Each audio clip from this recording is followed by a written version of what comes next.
To really feel safe about his acquired wealth or to amass new wealth. Сергей Веременко, 48 лет, русский, кандидат в президенты Республики Башкортостан. Известный бизнесмен, представитель президента в экономическом... The new rich are attempting to turn themselves into politicians. Veremenko recently ran for control over a whole Russian region. After the first round of voting, Veremenko looked set to defeat his opponent. По северу, по востоку там я побеждаю, поэтому со значительным перевесом. Там уравнивается. Но должен быть второй тур, конечно, там. А для него это смерть.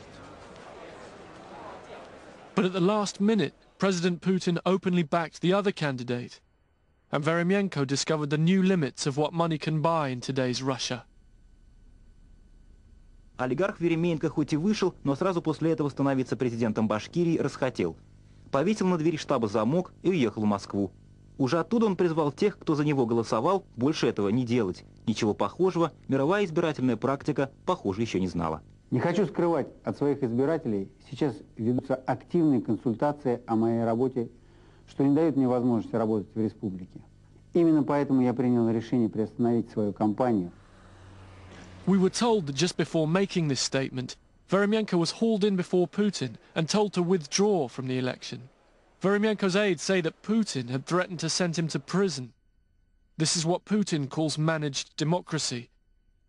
And Veremenko's adapting rather well to it.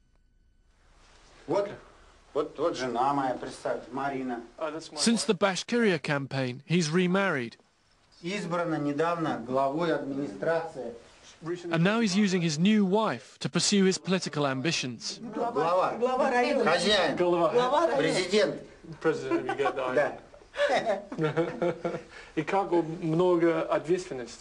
Ну, много ответственности, конечно, но помимо того, что мы же здесь вот эту духовную, да, сторону поднимаем в районе, а помимо духовной стороны есть еще и материальная, социальная, да, сторона. Вы всегда интересовались политикой?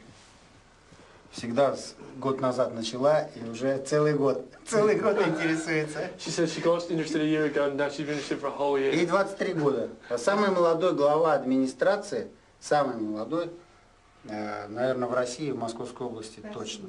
В России. В России. Самый молодой, да. Самая молодая. Самая молодая, да. Ну, народ доверился, народ избрал. Конечно. И поэтому будем стараться, будем работать. Поздравляю. Спасибо. Да. Видите, как хорошо.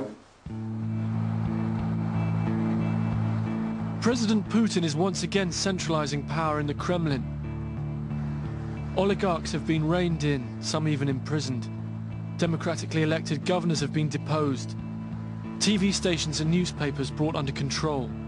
Surprisingly, for a man who says he's a reformer, President Putin has described the collapse of the Soviet Union as the greatest social catastrophe of the 20th century. He's determined to restore a sense of national pride, to fill the hole left by the end of communism. Слава России! Ура! It appears that many of the new generation, too young actually to have experienced life under communism, have responded to his call. Nashi is a pro-Putin youth movement set up to restore a sense of national purpose and denounce the president's enemies.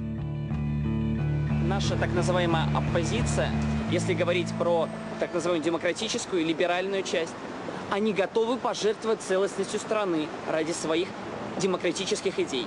Демократия очень важна, но не в угоду целостности государства. В 1999 году очень многие сомневались, что Россия до 2002 доживет целой. Она дожила и продолжает существовать.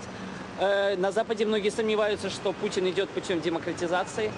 Мне не кажется, что его политика – это уход в авторитаризм.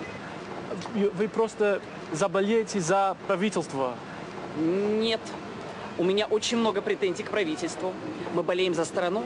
Я думаю, что Россия сейчас в опасности. И мы делаем все, чтобы ее от этой опасности оградить и вывести на более высокий уровень. What is the danger? Какая опасность? В чем опасность? Опасность с разных сторон. Опасность развала, потому что страна очень большая. И как произошло с СССР в 1991 году, то же самое всегда может произойти и в России. New patriotism is meant to keep the country together, but it seems to be having the opposite effect. We travelled to Krasnodar, on Russia's southern border, where we found the new nationalism is driving an entire nation into exile. Despite the country's dwindling population, the federal government has refused to recognise the Meshket Turks as Russian citizens. Soon there won't be any left. I'd been invited to a party being held by a Meshket who was leaving the next day for Buffalo, New York. I was astonished to find that the USA is taking all 30,000 of them and giving them American residence on humanitarian grounds. It's very strange. Russia desperately needs people, but not, apparently, these ones. Вот за людей посчитали, приняли нас, хотя мы для них никакой пользы не сделали, для Америки той. Хотя мы для России пользы делали, мы им не нужны здесь.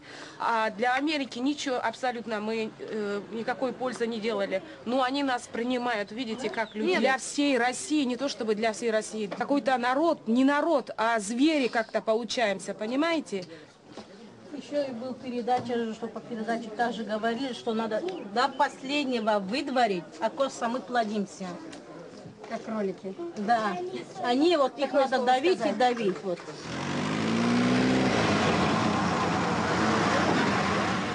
Our conversation with the women was interrupted when some men in uniforms suddenly arrived.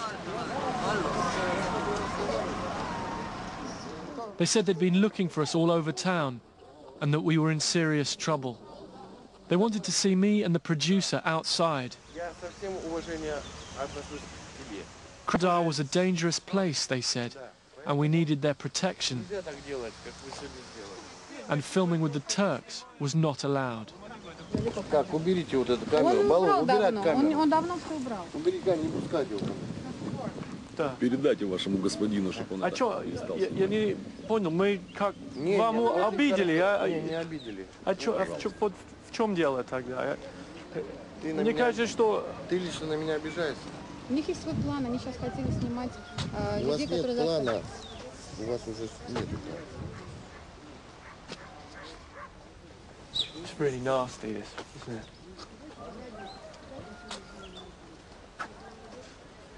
He wanted us to get in his car and go go somewhere unspecified with him. They said they were Cossacks, and from now on we had to do what they wanted. They told us the last journalists who refused their protection disappeared. They were found days later, decapitated, and left by the roadside.